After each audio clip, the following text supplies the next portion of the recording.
Shalom, selamat Pentakosta untuk kita semua. Bapak Ibu yang terkasih, dalam nama Tuhan kita Yesus Kristus, ibadah kita pada malam hari ini adalah ibadah Pentakosta yang kedua, turunnya Roh Kudus dengan tema khotbah Allah memberikan rohnya. Sebelum kita memulai ibadah kita, mari kita satukan hati dan pikiran kita berdoa di dalam hati.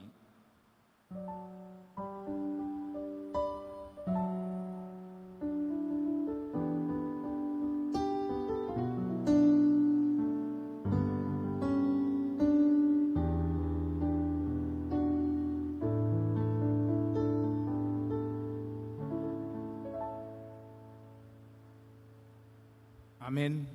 Kita angkat pujian, kita bernyanyi.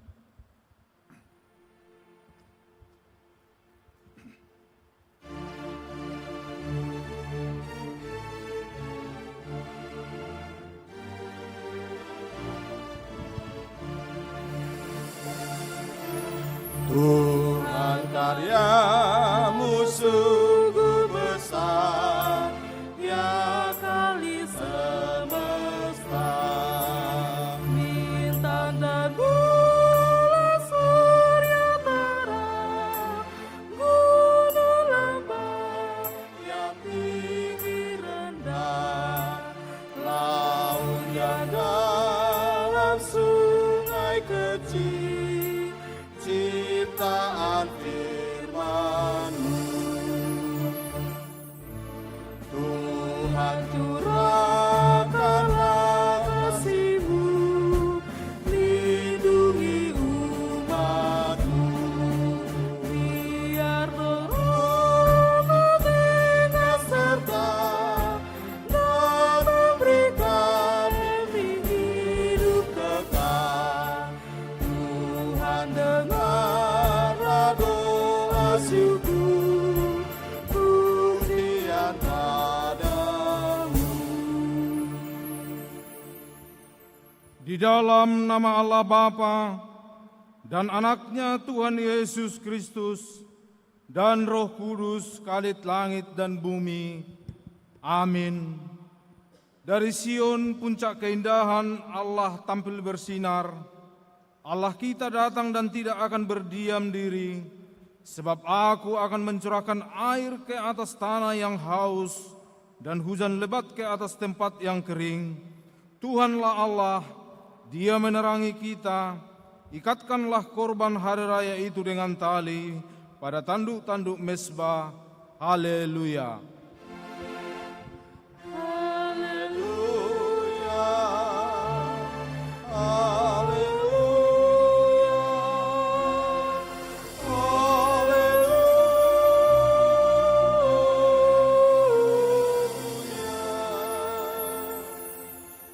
Kita berdoa.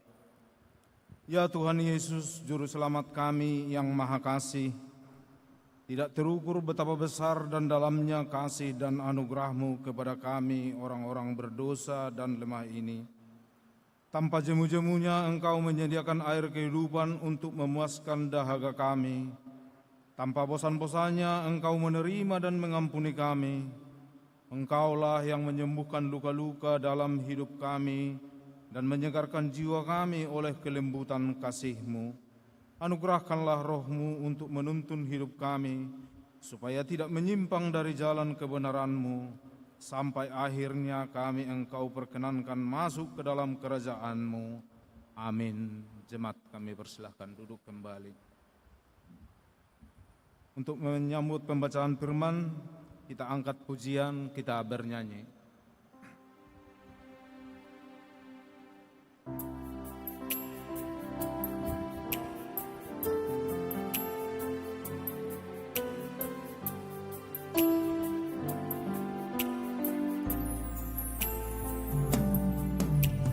Tuhan, pimpin anak-Mu agar tidak tersesat.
Marilah kita mendengarkan firman Tuhan sebagai pendahuluan khotbah pada minggu kita pada malam hari ini yang tertulis di Galatia 5 ayatnya yang ke-16 sampai ayatnya yang ke-26.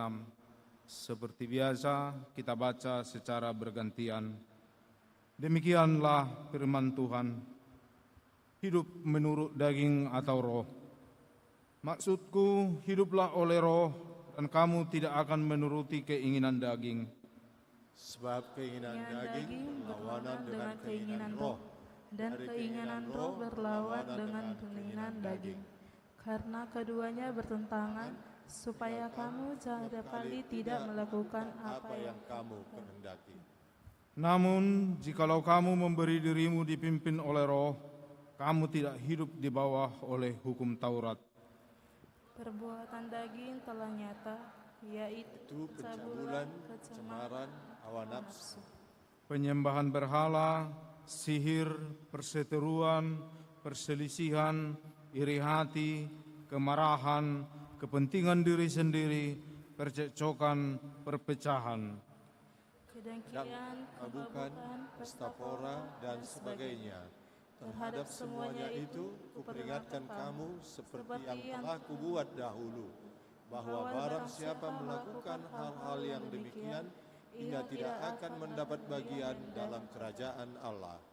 Namun buah roh ialah kasih, sukacita, damai sejahtera, kesabaran, kemurahan, kebaikan, kesetiaan, Lemah lembutan, penguasaan diri, tidak ada hukum yang menentang hal-hal itu. Mereka yang menjadi milik Kristus Yesus telah menyalibkan daging dengan segala hawa nafsu dan keinginannya. Jikalau Kalau kita hidup oleh roh, baiklah hidup kita juga dipimpin oleh roh. Kita baca bersama. Dan janganlah kita gila hormat, janganlah kita saling menantang dan saling mendengki. Sampai demikian firman Tuhan. Yang berbahagia ialah mereka yang mendengarkan firman Allah, yang memelihara serta mengamalkannya. Amin. Untuk menyambut pengampunan dosa, kita anggap pujian, kita bernyanyi.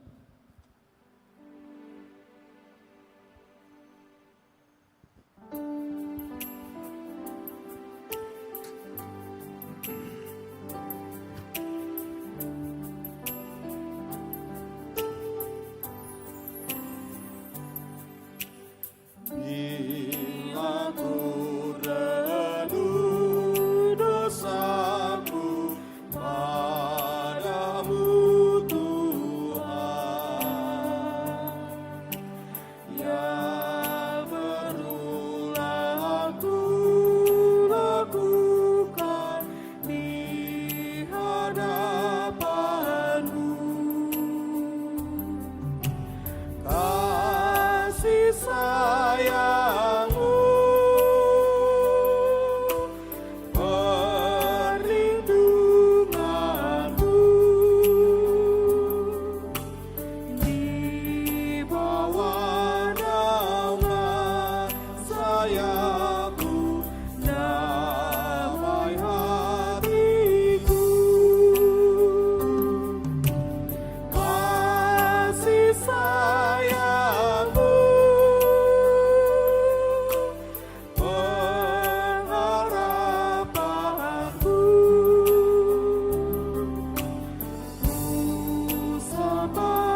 Jemaat yang terkasih dalam nama Tuhan kita Yesus Kristus, dalam perjalanan hidup kita, mungkin banyak hal yang membuat kita jatuh ke dalam dosa, dosa terhadap sesama, dosa terhadap keluarga, terlebih dosa kepada Tuhan kita.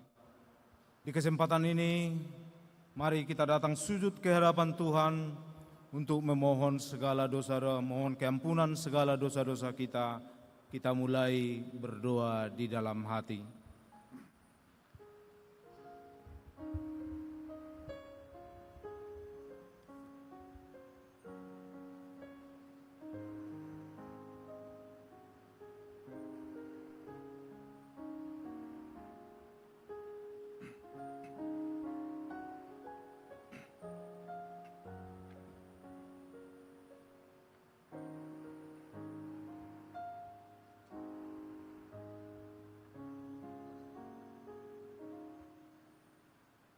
Bapa kami yang di surga, di dalam nama Yesus Kristus Tuhan kami, Engkaulah Tuhan yang Maha Kuasa, Khalid langit dan bumi, dan sumber segala kebenaran dan keadilan untuk menghakimi umat manusia. Kami datang bersembah sujud di hadapan-Mu untuk menyesali dosa dan pelanggaran kami terhadap hukum-Mu. Kami sering menuruti godaan iblis dan tabiat kami yang jahat. Sepantasnya lah kami menerima ganjaran sesuai dengan pelanggaran kami.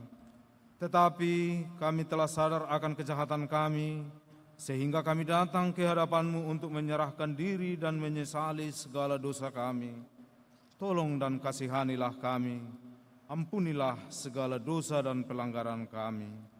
Ya Roh Kudus, terangilah hati kami dan teguhkanlah kami untuk melakukan apa yang berkenan kepadamu, sampai kami beroleh hidup yang kekal di dalam pengasihan Tuhan Yesus Kristus Tuhan kami. Amin. Janji Tuhan tentang pengampunan dosa. Tuhan adalah penyayang dan pengasih, panjang sabar dan berlimpah-limpah kasih setianya. Tidak dilakukannya kepada kita setimpal dengan kesalahan kita, seperti Bapa sayang kepada anak-anaknya. Demikian Tuhan sayang kepada orang-orang yang takut akan Dia.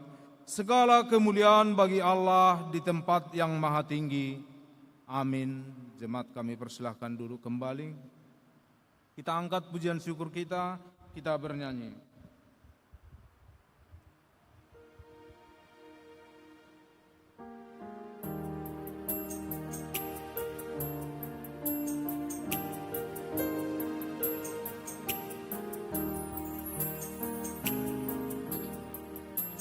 Datanglah ya sumber rahmat, selaraskan hatiku, menyanyikan kasih selamat yang tak kunjung berhenti. Ajar aku pada indah kitab balai sorgamu. Aku puji gunung kokoh, gunung pengasihan-Mu. Tiap hari ku berhutang pada kasih abadi. Rantailah hatiku Tuhan dengan rahmat tak henti. Ku diberikan pencobaan, meninggalkan kasih-Mu. Indahlah hatiku Tuhan, materaikan bagi-Mu. Marilah kita mendengarkan firman Tuhan sebagai petunjuk hidup baru yang diambil 1 Yohanes 4 ayat 13. Demikian firman Tuhan. Jawab Yesus kepadanya, siapa saja yang minum air ini, ia akan haus lagi. Sampai demikian firman Tuhan. Marilah kita sama-sama memohon kekuatan dari Tuhan. Ya Allah Bapa kami, Berilah kami kekuatan untuk melakukan yang sesuai dengan firman-Mu. Amin. Kita angkat pujian syukur kita bernyanyi.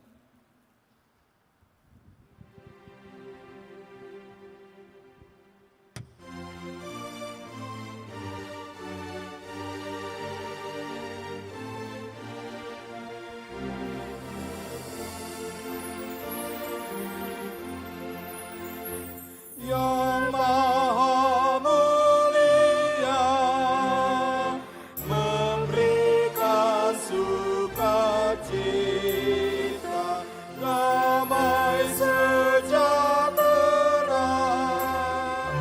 di dalam hidup kita, kasih-Nya tak terperi, mengasuh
Marilah kita bersaksi mengikrarkan pengakuan iman kita bersama jemaat pada segala abad di seluruh dunia.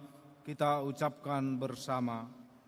Aku percaya kepada Allah, Bapa yang Maha Kuasa, Khalik langit dan bumi.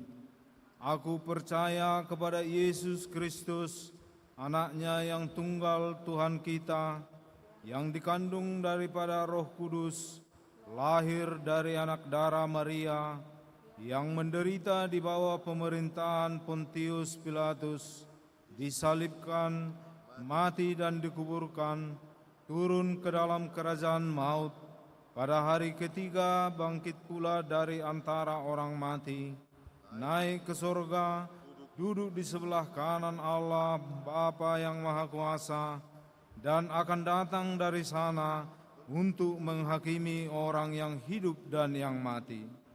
Aku percaya kepada Roh Kudus, gereja yang kudus dan am, persekutuan orang kudus, pengampunan dosa, kebangkitan daging, dan hidup yang kekal. Amin. Jemaat kami persilahkan duduk. Untuk mempersiapkan hati dan pikiran kita menyambut sabda Tuhan, kita angkat pujian, kita bernyanyi.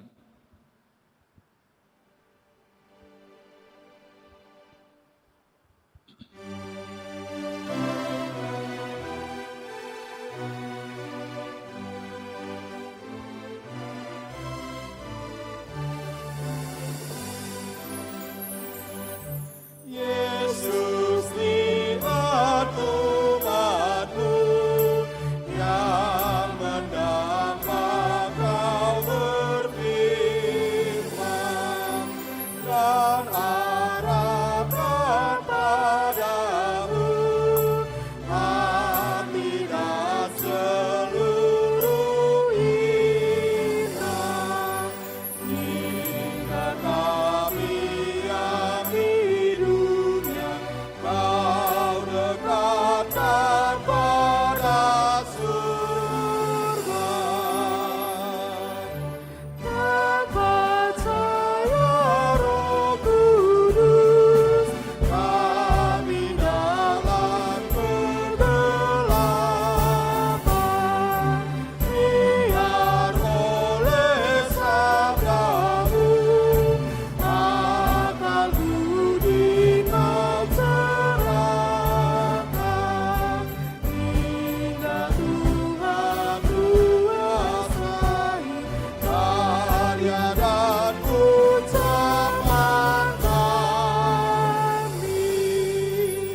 sejahtera Allah yang melampaui segala akal, itulah yang memelihara hati dan pikiranmu di dalam Yesus Kristus Tuhan kita.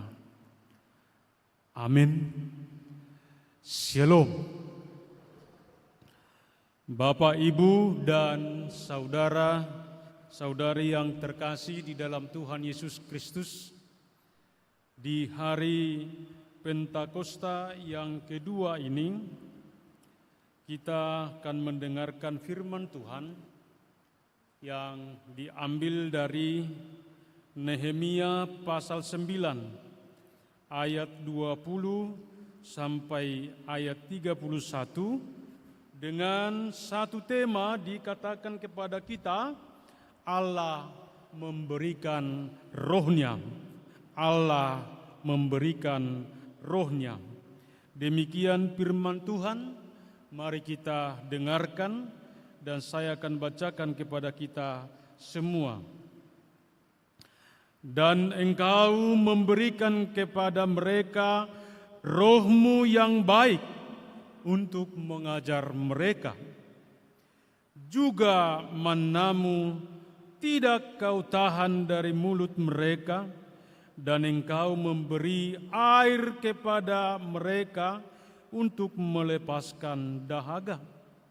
40 tahun lamanya engkau memberikan mereka makan di padang gurun. Mereka tidak berkekurangan, pakaian mereka tidak rusak, dan kaki mereka tidak bengkak. Engkau menyerahkan kepada mereka kerajaan-kerajaan dan bangsa-bangsa, dan membagikan itu kepada mereka sebagai daerah perbatasan, sebab mereka duduki tanah dari Sion, raja negeri Hesbon, dan tanah dari Og, raja negeri Basan. Engkau membuat anak-anak mereka menjadi banyak seperti bintang-bintang di langit, dan membawa mereka ke tanah yang kau suruh kepada nenek moyang mereka untuk dimasuki dan diduduki. Lalu anak-anak itu memasuki dan menduduki tanah itu, dan engkau menundukkan di hadapan mereka penduduk tanah itu, yakni orang-orang Kanaan, dan menyerahkan orang-orang itu, baik raja-raja mereka maupun bangsa-bangsa tanah itu, ke tangan mereka, supaya orang itu diberlakukan sekehendak hati mereka. Mereka merebut kota-kota yang berkubu dan tanah yang subur. Mereka merampas rumah-rumah yang penuh berisi berbagai barang baik, tempat-tempat air pahatan, kebun-kebun anggur dan kebun-kebun zaitun, dan pohon-pohon buah-buahan dalam jumlah yang sangat banyak. Mereka makan dan menjadi kenyang dan gemuk. Mereka hidup mewah karena kebaikanmu yang besar. Tetapi mereka mendurhaka dan memberontak terhadapmu. Mereka membelakangi hukummu dan membunuh nabi-nabimu yang memperingatkan mereka dengan maksud membuat mereka berbalik kepadamu. Mereka berbuat nista yang besar. Lalu engkau menyerahkan mereka ke tangan lawan-lawan mereka yang menyesahkan mereka, dan pada waktu kesusahan mereka berteriak kepadamu.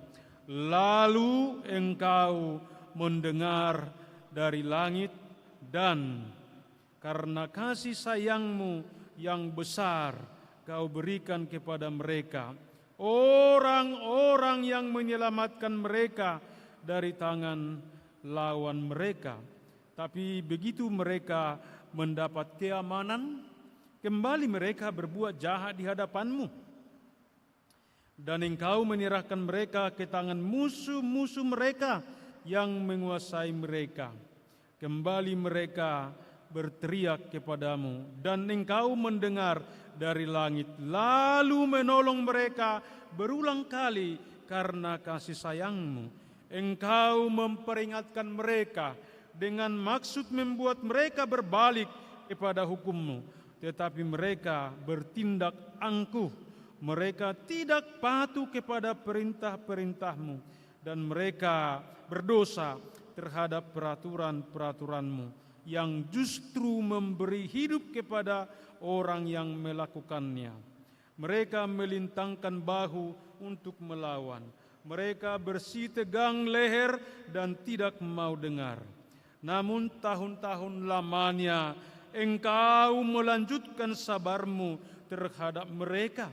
Dengan Roh-Mu Engkau memperingatkan mereka, yakni dengan perantaraan para nabi-Mu, tapi mereka tidak menghiraukannya, sehingga Engkau menyerahkan mereka ke tangan bangsa-bangsa segala negeri. Tetapi karena kasih sayang-Mu yang besar, Engkau tidak membinasakan mereka sama sekali dan tidak meninggalkan mereka, karena Engkau, ya Allah, yang pengasih dan penyayang.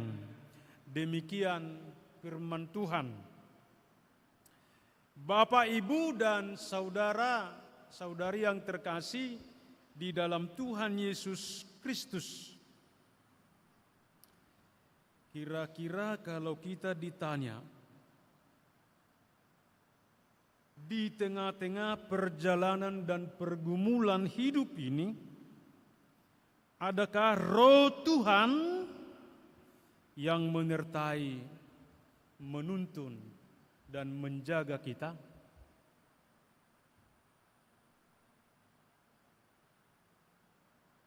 Atau apakah roh zaman ini, atau roh dunia ini, atau roh keinginan daging dan mata yang sedang menuntun, mendominasi, bahkan menggerakkan kita?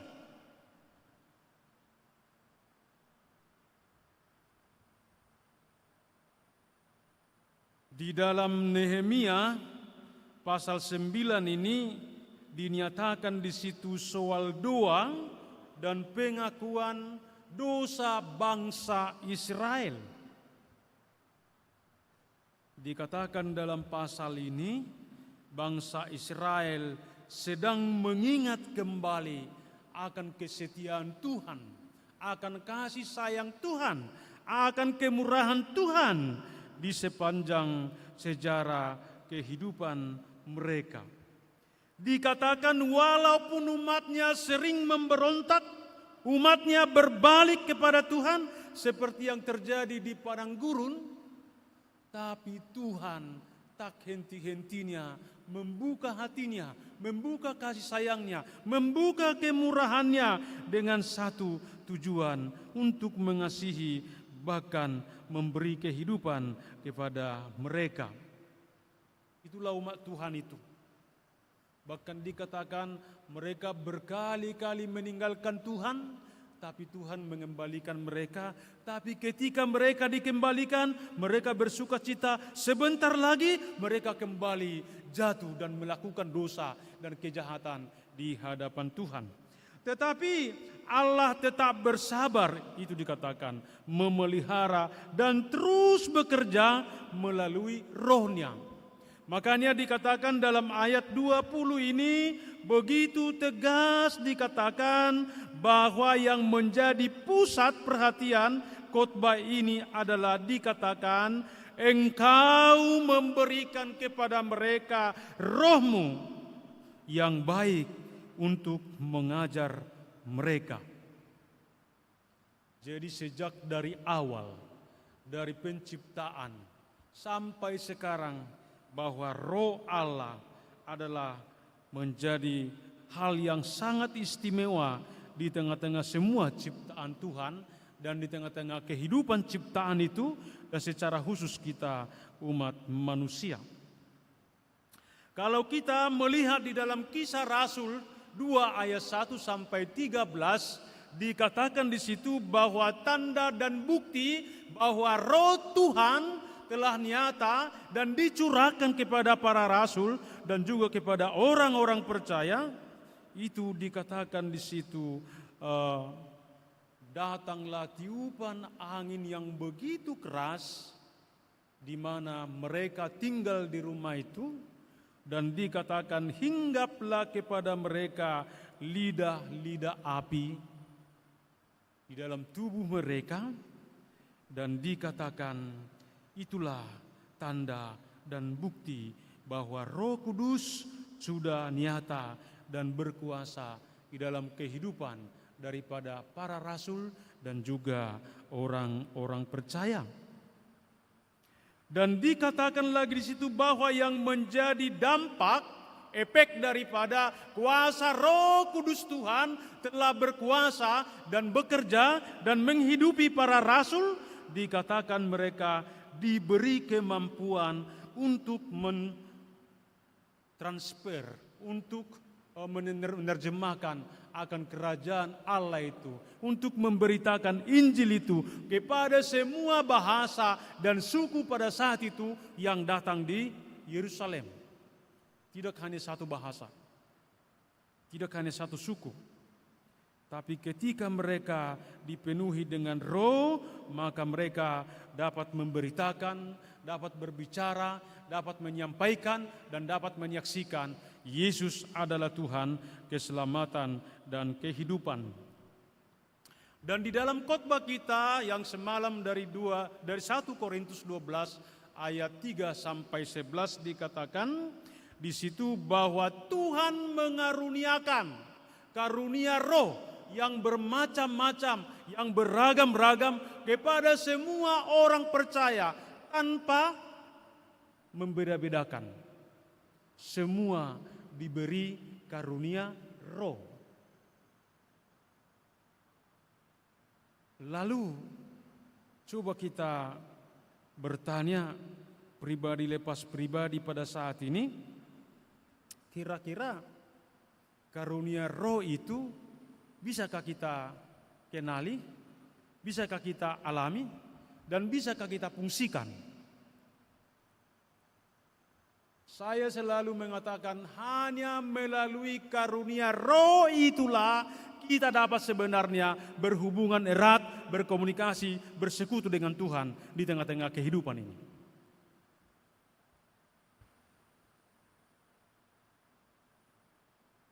Contoh yang sering saya buat, kalau saya dapat memberi yang terbaik, contohnya kepada Maha Penatua Profesor Hasugian, saya pikir yang saya berikan itu akan menjadi kenangan yang sangat luar biasa, bahkan membuat hubungan kami baik dan bisa satu dengan yang lain. Pertanyaan saya sekarang kepada kita, kira-kira apa yang menjadi karunia Roh yang diberikan kepada kita? Dari khotbah yang hari Minggu itu begitu banyak dijelaskan. Ada karunia bernubuat, ada karunia mengajar, ada karunia dalam pengetahuan, ada karunia memberi, ada karunia mengasihi. Banyak di situ. Kira-kira karunia apa sekarang yang ada bagi kita? Bukan buah-buah roh ya, tidak. Buah-buah roh itu saya mengatakan itu adalah tanda bukti bahwa kita telah dihidupi oleh Roh. Jadi bukan itu kekarunia, itu menjadi tanda dan bukti. Dikatakan buah-buah roh yang dimulai itu dari, kita lihat di Galatia 5 ayat 22 sampai ayat 23. Tetapi buah roh ialah kasih, sukacita, damai sejahtera, kesabaran, kemurahan, kebaikan, kesetiaan, kelemah lembutan, penguasaan diri. Lalu saya selalu mengatakan seperti ini, jikapun kita bisa melakukan semua buah-buah roh ini dari nomor 2 sampai nomor 8, tapi kalau kasih dan penguasaan diri tidak bisa kita lakukan, tidak bisa kita hidupi di dalam kehidupan kita, maka itu gagal. Yang 7 itu. Makanya dimulai dengan kasih. Diakhiri dengan penguasaan diri.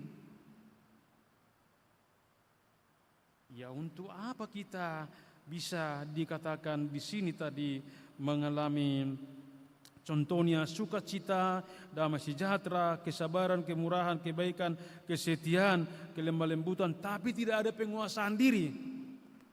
Itu menjadi persoalan dan menjadi problema di tengah-tengah kehidupan ini.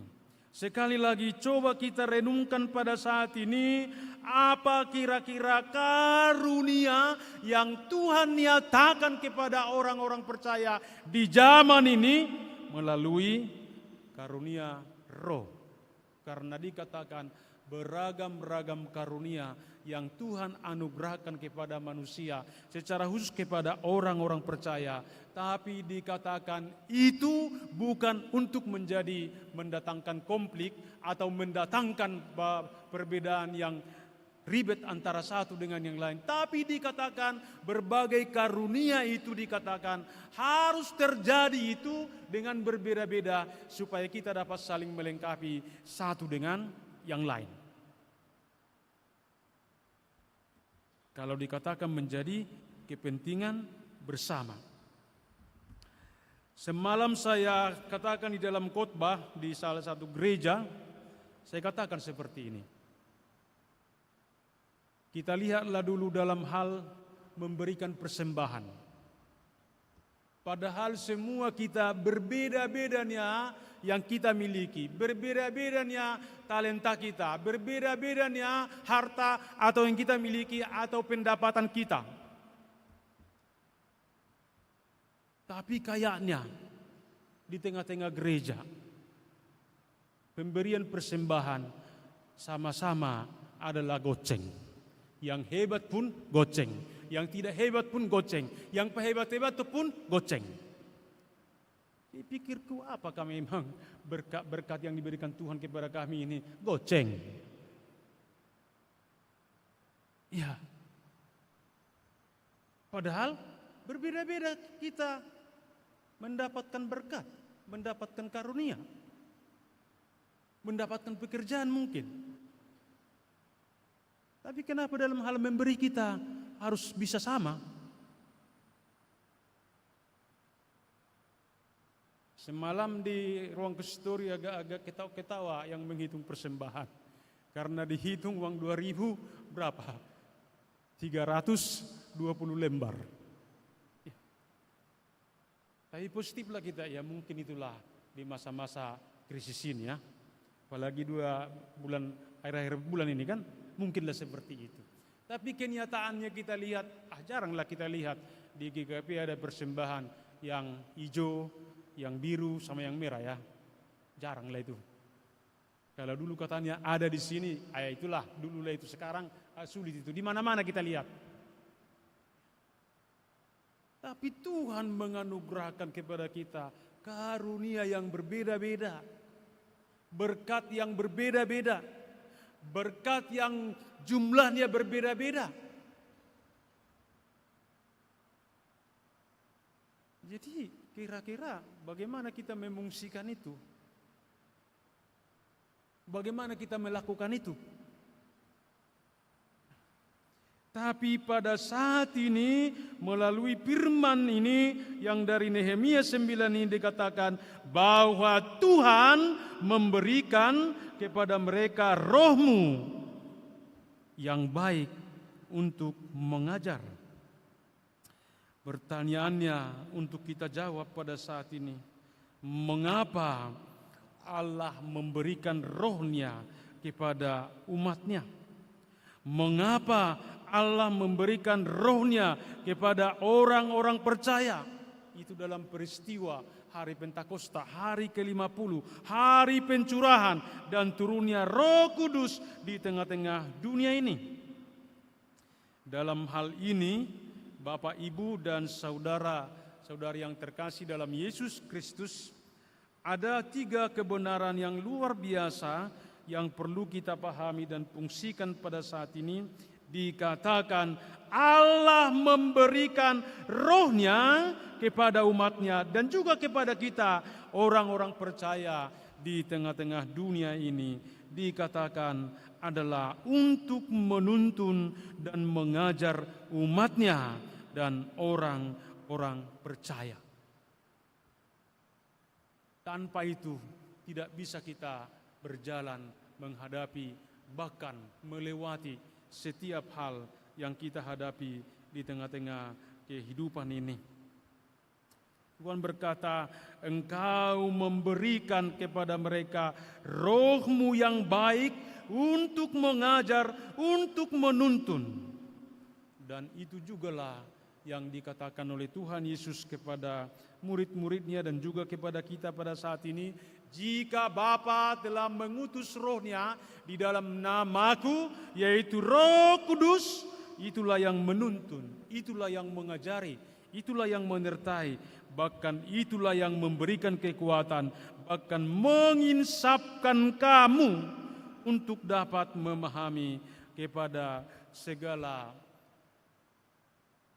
tantangan dan pergumulan yang akan dihadapi dalam memberitakan Yesus adalah Tuhan. Dan dikatakan tadi di sini bagaimana Tuhan menyatakan rohnya kepada umat Tuhan ketika mereka sedang berjalan di padang gurun. Bahkan ketika mereka masuk ke tanah Kanaan, ke Yerusalem. Dikatakan juga memiliki pergumulan, tantangan dan persoalan yang sangat luar biasa. Biarpun mereka telah dibebaskan dari pembuangan Babel, tapi ketika mereka tiba di Yerusalem, ternyata Yerusalem sudah terulang, sudah tombahun semua. Banyak tantangan di situ, dari segi ekonomi, dari segi relasi, dari segi pemerintahan, dari segi politik, ya semualah di situ menjadi masalah. Jadi mereka tidak menerima bulat-bulat, sudah beres-beres, tidak. Tapi berkat kebebasan yang Tuhan berikan kepada mereka masih harus diperjuangkan, masih harus dipergumulkan, dan harus betul-betul melakukan pengorbanan dalam menata, menyambut, bahkan menjadikan pembebasan itu menjadi berkat yang sangat luar biasa. Itulah hidup ini. Jadi kalau dikatakan kita untuk menggapai, menerima, bahkan mengalami berkat-berkat Tuhan itu sebenarnya tidak segampang membalikkan tangan. Banyak hal yang kita hadapi, banyak pergumulan, banyak penderitaan, banyak persoalan. Bahkan kita dituntut harus ada pengorbanan dari diri kita untuk dapat mengalami berkat kasih dan kemurahan Tuhan itu. Dan dikatakan untuk dapat menghadapi itu, untuk dapat menjalani itu, dikatakan pada saat ini Tuhan dengan tegas mengatakan Allah memberikan rohnya untuk mengajar dan menuntun mereka supaya dapat menghadapi semua pergumulan, persoalan di tengah-tengah kehidupan ini. Jadi kalau umat Tuhan sudah bebas dari gurun pembuangan itu, sudah bebas dari padang gurun itu dan masuk ke Yerusalem, dalam pembebasan itu juga mereka menghadapi gurun-gurun daripada yang terjadi di Yerusalem. Tuhan berkata, itu takkan pernah bisa kita hadapi, kita jalani, kita lewati dan kita atasi tanpa roh Tuhan yang diberikan kepada umatnya dan juga kepada kita pada saat ini.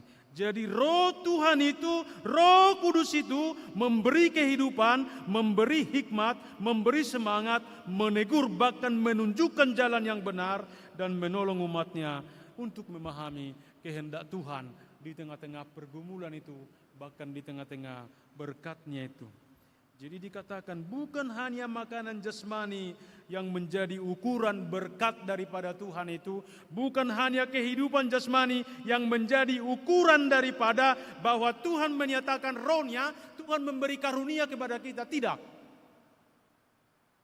Saya pikir kalau saya katakan kepada saat ini, kira-kira mana lebih sukses orang yang tidak mengikut Tuhan dalam hal materi itu daripada kita yang mengikut Tuhan. Jadi bukan di situ letaknya. Tapi orang yang hidup di dalam kuasa Roh Tuhan, yaitu Roh Kudus, pasti dapat melihat akan berkat kasih dan kemurahan Tuhan di tengah-tengah dunia ini. Karena banyak kita di tengah-tengah kehidupan ini ingin dituntun oleh Roh, ingin dikuasai oleh Roh, tetapi kita tidak mau diajar, dituntun, bahkan diberikan kemampuan untuk memahami akan kehendak Tuhan di tengah-tengah dunia ini. Jadi saat ini ingat, Allah mencurahkan Roh-Nya untuk menuntun dan mengajar umat-Nya. Jadi zaman Roh Kudus ini sekarang yang kita sedang jalani ini. Hanya dikatakan izinkan dan biarkan Roh Kudus Tuhan bertahta di dalam hatimu, karena itu adalah bait Allah, tempat Roh Allah bertahta. Dikatakan Roh Kudus itu bekerja melalui firman-Nya, melalui hati nurani kita, melalui pengajaran yang benar, dan juga ketaatan kita di dalam kehidupan seharian kita satu persatu. Orang percaya harus peka terhadap suara Roh Kudus Tuhan di tengah gurun kehidupan kita. Jadi Roh Kudus menjadi, kalau bisa saya katakan, Roh Kudus itu menjadi Google Map bagi kita ya, yang mengarahkan, yang menuntun kita. Kalau kita memakai Google Map untuk menuju satu tempat, belok kiri, belok kanan, lurus 300 meter, baru belok kanan, sebentar lagi Anda tiba, maka tujuan Anda berada di sebelah. Kira-kira demikianlah bagi saya Roh Kudus itu menuntun kita, menyertai kita, mengajari kita di tengah-tengah kehidupan ini. Kali lagi coba kita tanya, roh apa sekarang yang menuntun hidupmu? Roh apa sekarang yang menuntun perjalanan kehidupanmu? Roh apa yang menuntun kamu dalam menghadapi setiap persoalan, setiap pergumulan, dan setiap yang terjadi di tengah-tengah kehidupan ini? Harus kita tanyakan itu. Karena apa? Karena kita sering dikatakan seperti nian-nian, Kristenau, HP kutodong do dalan, hamagawani. Mungkinkah ada Roh Tuhan di situ bekerja? Berkuasa. Iya. Tapi jelas kuasa Roh Kudus itu mengajar, menuntun dan menginsafkan kita. Ya. Jadi hanya Roh Kudus yang dapat menuntun orang-orang percaya di tengah-tengah gurun kehidupan ini agar kita tidak tersesat. Yang kedua dikatakan, mengapa Allah memberikan Roh-Nya kepada orang-orang percaya, kepada murid-muridnya, atau kepada rasul-rasul. Pada saat ini dikatakan, karena Allah itu tetap setia walaupun umatnya sering memberontak, walaupun umatnya sering berbalik, walaupun umatnya sering meninggalkan Tuhan itu. Tapi Tuhan tidak pernah kehilangan kesabarannya, tidak pernah kehilangan kasih setianya. Tapi Tuhan selalu menyatakan kasih setianya kepada umatnya, kepada orang-orang percaya. Karena dikatakan tadi, kalau kita baca di ayat 21 sampai 29, dikatakan di situ bahwa umat Tuhan itu sering gagal untuk berjumpa dengan Tuhan. Gagal untuk memuliakan Tuhan karena mereka adalah memiliki keras kepala, menolak hukum Tuhan, membunuh nabi-nabi, dan berpaling kepada berhala. Dan saya pikir itu yang terjadi sekarang di tengah-tengah kehidupan ini. Ya.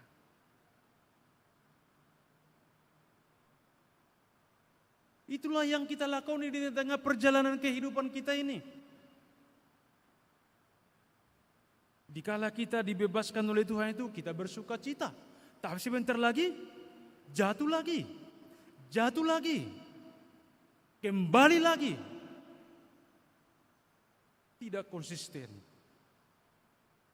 Bahkan bukan hanya itu, kita lihat pada zaman ini bahwa kita sering berpaling daripada Tuhan, tapi kembali kepada kekuatan-kekuatan, atau mungkin bisa kita berbalik kepada berhala-berhala dunia ini sekarang ini.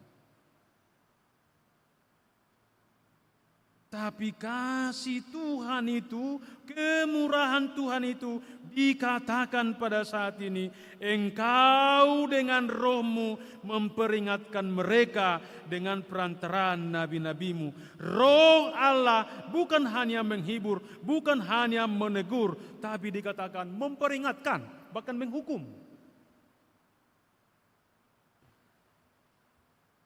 Lihat di dalam Kisah Rasul, bagaimana dikatakan Ananias dan Sapira yang dihukum oleh roh Tuhan karena berbohong, karena mendustai apa yang harus dijelaskan dia dengan jelas, tapi dibohongi dia. Padahal Tuhan yang bertanya adalah Tuhan yang tahu, yang tidak ada satupun terselip di dalam hati kita yang dalam, Tuhan tahu. Jadi unang gabus-gabusi roham, unang gabus-gabusi tordim. Katakan di hadapan Tuhan. Jadi jika Tuhan masih menegur kita, memperingatkan kita, itu adalah tanda kasih Allah di tengah-tengah kehidupan ini.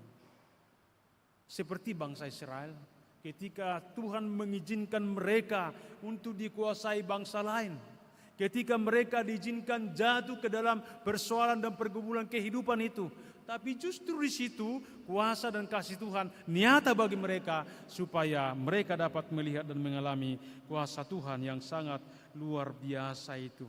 Dikatakan Tuhan memanggil dan memperingatkan umatnya. Dan bisa kita contohkan di tengah-tengah kehidupan kita untuk kepada seorang bapak. Jika ada seorang anak yang salah, yang melakukan pelanggaran, yang melakukan dosa, atau melakukan kejahatan, apakah bapaknya diam-diam saja atau tertawa-tawa untuk melihat itu? Tidak, marah loh dia, bahkan mungkin memukul dia. Tapi pukulan itu, hentakan itu, bentakan itu tidak ada di situ pikiran bapaknya supaya dia aneh-aneh, tapi tujuannya supaya baik. Demikianlah sebenarnya kasih Tuhan itu di dalam kehidupan kita. Kadangkala kita diizinkan masuk dalam persoalan, pergumulan, penderitaan di tengah-tengah kehidupan ini. Tapi satu hal kita lihat, itulah tanda kasih Tuhan yang begitu luar biasa di dalam kehidupan ini, supaya kita dipanggil kembali untuk kembali kepada Dia, bertobat dan menerima kuasa rohnya itu di tengah-tengah kehidupan ini. Jadi Bapa dan Ibu yang terkasih, di dalam nama Tuhan Yesus Kristus Tuhan, pada saat ini kasih Allah sudah dinyatakan dengan sempurna di dalam diri Yesus Kristus Tuhan. Ketika Yesus bangkit dari antara orang mati, ketika Yesus naik ke sorga, dikatakan Bapa akan mengutus Roh Kudus kepada kamu dan dicurahkan kepada orang-orang percaya, kepada rasul-rasulnya dan kepada gerejanya. Dan dikatakan itulah yang mengajar, itulah yang menuntun, dan itulah yang menginsafkan kita pada saat ini. Itu tadi dikatakan pada ayat yang terakhir itu, tetapi karena kasih sayangmu yang besar, engkau tidak membinasakan mereka sama sekali dan tidak meninggalkan mereka, karena engkaulah Allah yang mengasihi dan menyayangi mereka. Inilah janji Tuhan kepada kita di tengah-tengah kehidupan ini. Jadi Bapak Ibu yang terkasih di dalam nama Tuhan Yesus Kristus, saat ini Roh Kudus telah dicurahkan. Tapi persoalannya, apakah itu sudah tinggal di dalam diri kita, di dalam kehidupan kita, untuk menghibur, untuk menguduskan, untuk memimpin, bahkan menginsapkan kita kepada kehendak Allah di dalam Yesus Kristus?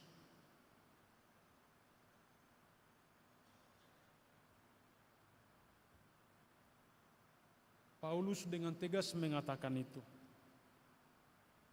Karena jemaat di Korintus itu adalah jemaat yang paling banyak konflik. Semua menjadi sumber konflik. Yang benar pun menjadi sumber konflik. Sumber persoalan. Contoh kita lihat bagaimana jemaat di Korintus itu, apa dikatakan oleh Paulus. Mereka menjadi persoalan hanya gara-gara para pelayan, hamba Tuhan. Sampai berkata di situ, kami adalah pengikut Apolos, kami adalah pengikut Kefas, kami adalah pengikut Paulus, kami adalah pengikut Kristus. Itu untuk pelayan yang hebat-hebat loh itu. Idola mereka, menjadi favorit jemaat. Tapi menjadi persoalan. Tapi dikatakan oleh Paulus, jemaat yang sudah dipenuhi oleh Roh tidak lagi seperti itu berpikirnya, tindakannya, perbuatannya. Tapi apa dikatakan di situ? Paulus menabur, Kefas menanam, Apolos yang membersihkan, ya kan? Pendeta Lubis yang membaboi, kira-kira gitulah kan. Tapi Paulus berkata, hidup di dalam Roh itu, apa dikatakan? Mari kita percaya, yang menumbuhkan siapa? Tuhan. Kita lihat, itulah hidup yang sudah dipenuhi oleh Roh itu. Tidak menjadi mempersoalkan. Sama seperti kita tentang gereja ini, dipanggil Tuhan ya kita, diberinya karunia yang berbeda-beda, karunia yang hebat-hebat, karunia yang bermacam-macam. Itu bukan untuk disombongkan, bukan untuk meninggikan diri kita, bukan untuk menunjukkan diri kita, bukan menjadi komersial diri kita itu, tapi dikatakan itu supaya menjadi kepentingan bersama. Karena Tuhan telah mencurahkan Roh-Nya kepada kita. Itulah yang menuntun, mengajar kita dan menginsafkan kita satu dengan yang lain. Dimuliakanlah Tuhan di tengah-tengah kehidupan umat-Nya dan juga pada saat ini. Ingat, Allah tetap setia walaupun manusia sering memberontak seperti kita pada saat ini. Allah penuh belas kasihan dan tidak pernah meninggalkan umat-Nya dan orang-orang percaya hari ini dan untuk selamanya. Roh Kudus Tuhan telah dicurahkan, terimalah itu dan biarkanlah Dia berkuasa dan bertahta di dalam hatimu yang terdalam, supaya itu yang menuntun mengajari kita hari ini, esok sampai selamanya. Amin. Mari kita berdoa. Ya Tuhan Allah Bapa di dalam Yesus Kristus Tuhan dan Roh Kudus, saat ini sungguh kami bersyukur pada hari Pentakosta yang kedua ini, jika firman Tuhan telah diperdengarkan dan kami dengar pada saat ini, berkati Tuhan menjadi rema di dalam kehidupan kami, supaya kami sungguh-sungguh percaya bahwa Allah telah menganugerahkan Roh-Mu kepada kami Tuhan, dan juga Engkau telah mengaruniakan karunia yang beragam-ragam di tengah-tengah kehidupan ini, supaya kami Tuhan mempergunakan itu, memungsikan itu dengan menjadi kepentingan bersama di tengah-tengah gereja-Mu. Terpujilah Engkau Tuhan, dan biarlah firman-Mu yang telah diberitakan pada saat ini dan kami dengar, Tuhan berkati dan Tuhan tumbuhkan menjadi penumbuh iman, pengharapan dan kasih kami kepada Tuhan dan kepada sesama kami.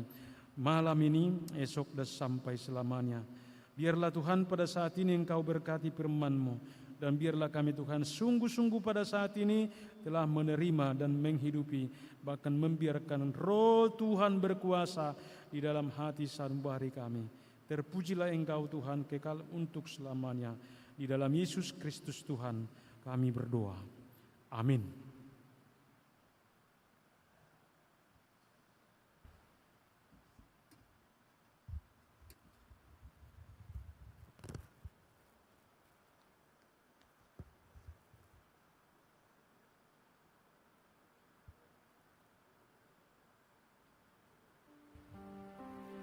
Kita bernyanyi.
Keluaran 35 ayat 5, itulah firman Tuhan yang menjadi dasar iman kita memberi persembahan kepada Tuhan demikian.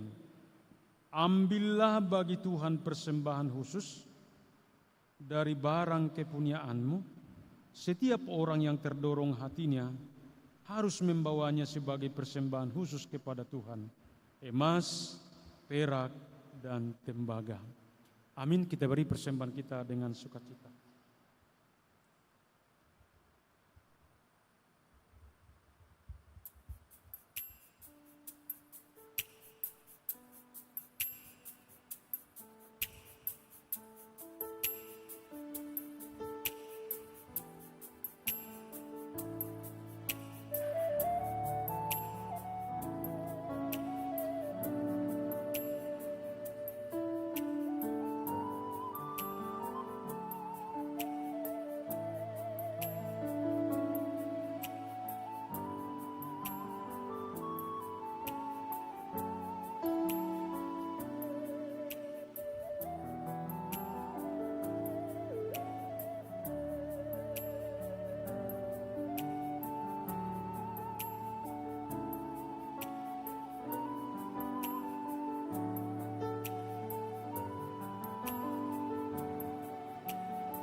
Jemaat Tuhan, kami undang bangkit berdiri.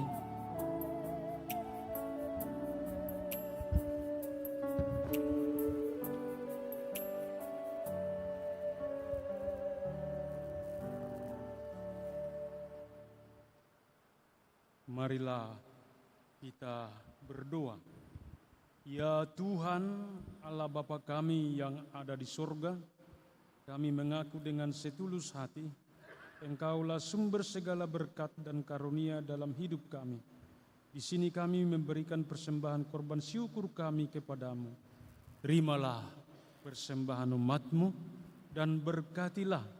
Jadikanlah hidup kami menjadi persembahan yang berkenan kepadamu, dan pakailah hidup kami untuk turut menghadirkan tanda-tanda kerajaan-Mu, kasih, keadilan, damai sejahtera, dan sukacita. Bukalah hati kami oleh Roh Kudus-Mu, agar kami senantiasa mengucap syukur kepadamu, di dalam Yesus Kristus Tuhan kami. Amin. Ya Bapa, terima kasih yang sudi Kau beri kepada ciptaanmu, berkat dan rezeki tiada teruraikan kasih-Mu yang besar. Terpujilah Kau Bapa, Rahmani dan Sabar. Apapun yang baik, semata anugerah, dan karena itu pujilah kasih-Nya yang mesra. Bapa kami yang di surga, dikuduskanlah nama-Mu, datanglah kerajaan-Mu, jadilah kehendak-Mu di bumi seperti di surga. Berikanlah kami pada hari ini makanan kami yang secukupnya, dan ampunilah kami akan kesalahan kami, seperti kami juga mengampuni orang yang bersalah kepada kami. Dan janganlah membawa kami ke dalam pencobaan, tetapi lepaskanlah kami dari yang jahat. Karena Kau yang punya kerajaan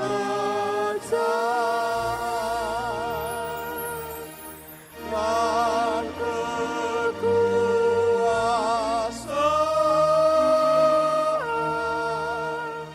dan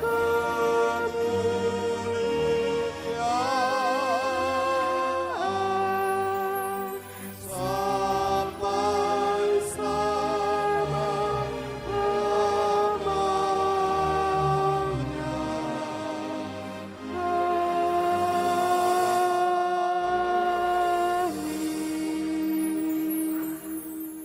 Pulanglah dengan damai sejahtera dan terima berkat dari Allah Bapa.